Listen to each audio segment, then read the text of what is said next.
Everyone, welcome back to my channel. Om Sairam, Shri Swami Samarth. तर इथे आहे माझ्या सासऱ्यांचं द्वितीयेचं श्राद्ध. तर आज मी त्यांच्यासाठी जेवण बनवते आहे. आणि इथे पहिले सुरुवातीला मी गॅसची पूजा जे की नेहमीच करते, काही सण असो, काही शुभकार्य असो, काहीही असो, तर मी पहिले गॅसची पूजा करून घेते. आणि वरती भिंतीलासुद्धा स्वस्तिक काढून घेतलेली आहे किचन ओट्यावर. इतर सुरुवात मी गोडपासूनच करते केव्हाही.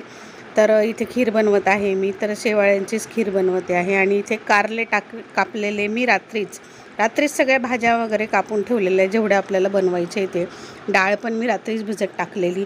आता इथे शेवाळ्या छानपैकी भाजून घ्यायच्या आपल्याला थोड्याशा तुपावरती. आणि इथे मी हिरवी मिरचीची पेस्ट करून ठेवली आहे. तर मी बिना कांदा आणि बिना लसूणचं जेवण बनवणार आहे. तर या पेस्टमध्ये मी फक्त हिरवी मिरची, अद्रक आणि कोथिंबीरच्या काड्या आणि थोडंसं जिरं वगैरे वाटून घेतलं आहे. म्हणजे प्रत्येक भाजीमध्ये मला नको वेगळी मिरची वगैरे कापायला. आणि इथे सगळ्या भाज्या, गवारच्या शेंगा, शेवग्याची शेंग, वालाच्या शेंगा, चवळीची शेंग, मिक्स शेंगा तोडून ठेवलेल्या आहेत. आणि इथे थोडंसं तेल टाकून मी आता कढीपत्ता टाकलेला आहे, जिरं मोहरी टाकून. त्यानंतर ही जी पेस्ट केलेली ती, आणि थोडीशी हळद टाकेल आणि चवीपुरता मीठ टाकणार आहे आणि थोडासा गरम मसाला. तर आता ही मिक्स व्हेज मी बनवून घेत आहे. तर अशाच मी ज्या बाकीच्या भाज्यासुद्धा आहे, जशी की गंगाफळ आहे आपलं, आणि लाल भोपळा जसा, आणि कारले, भेंडी, आणि त्यानंतर मग वेगळी मी थोडीशी भेंडी वगैरे ते वेगळीच बनवते सगळ्या भाज्या. इथे गंगाफळ टाकून घेतलेलं आहे, जे लाल भोपळा म्हणतात त्याला. आणि थोडंसं ते तोंडली आणली होती मी, ती पण टाकलेली. तर सगळ्या भाज्या 5 भाज्या झालेत त्यात. तर ते ह्याच प्रकारे मी बनवून घेतलेले आहे. फक्त ती पेस्ट टाकलेली आणि वरनं हळद आणि मीठ टाकलेलं. तर इथे रेडी आहे. आता इथे कढीची तयारी.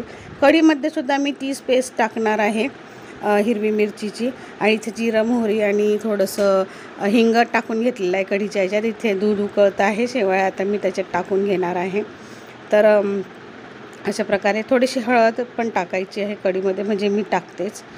तर अशा प्रकारे मी जेवण बनवून घेतले. डाळी तर मी सकाळीच वाटून घेतलेल्या, मग नंतर रात्रीच भिजत टाकलेल्या. तर म्हटलं नको, लाईटचा पण भरोसा नाही. तर आता सगळे जेवण चला मी बनवून घेते आहे.